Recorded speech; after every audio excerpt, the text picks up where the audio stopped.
大家好，又嚟到 JW 開箱片啦。今日要介紹 Salomon Sense 系列嘅 Sense 4 Pro。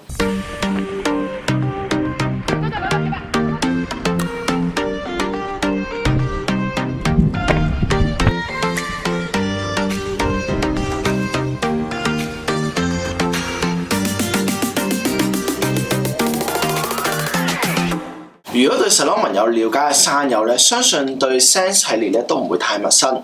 佢係一款可以跑山路啦，又可以跑硬地嘅跑鞋嚟嘅。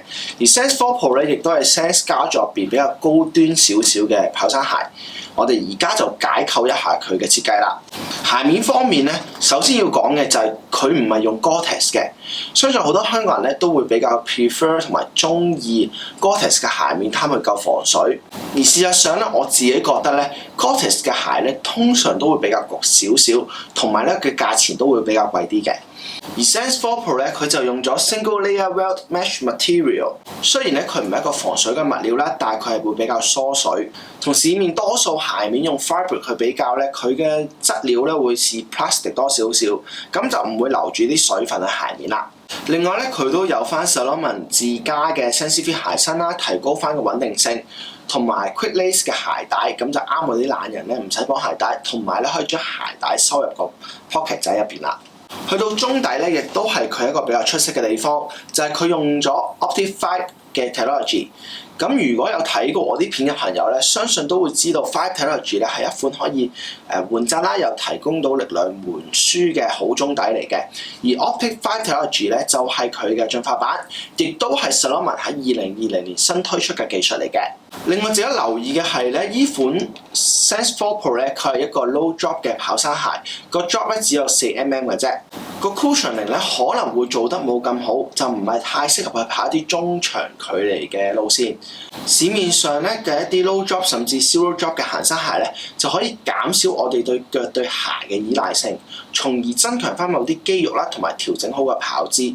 而去到最多人關心嘅大底咧，佢係用咗 Salomon 獨有嘅 Contact MA 鞋底，係一款官方話可以乾地同濕地都發揮到唔錯抓地力嘅鞋底嚟嘅。講到呢度冇錯，又係試鞋嘅時間啦。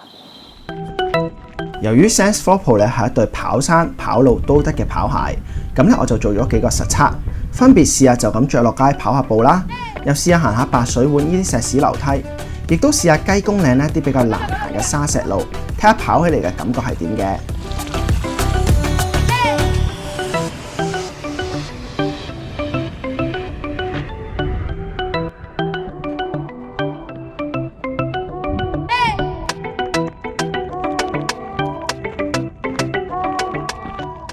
好，翻嚟啦！着咗 Sense 4 Pro 幾次之後咧，發現佢嘅抓地力咧真係唔錯。第一次着嗰時咧，已經 feel 到個大底咧好絕啊，好咬地。着上身咧，行雞公嶺啲比較難行嘅路段咧，都絕對唔係問題嚟嘅。而跑方面咧，的確 feel 到佢嘅 no drop 鞋底咧，令我有一個中掌落地多咗嘅感覺。至於好唔好咧，其實你真係要着落長期跑，先至 feel 到個跑姿啦，同埋用嘅肌肉群咧有冇改變嘅。咁當然咧，你都可以上 JW Shop 啦，因為我哋有跑步機可以俾你試下着呢對鞋跑下，感覺下係咪真係中掌同前掌落地有咩分別。去到最後亦都係最緊要嘅嘢咧，當然就係價錢啦。呢對鞋咧個標價係1298，但係由於我哋 JW Shop 咧做緊新張優惠啦，呢對鞋咧淨係賣798蚊啫。而呢個優惠咧短期內都會有嘅。當然其他鞋款咧都會有新張優惠嘅，咁歡迎大家上嚟慢慢參觀一下啦。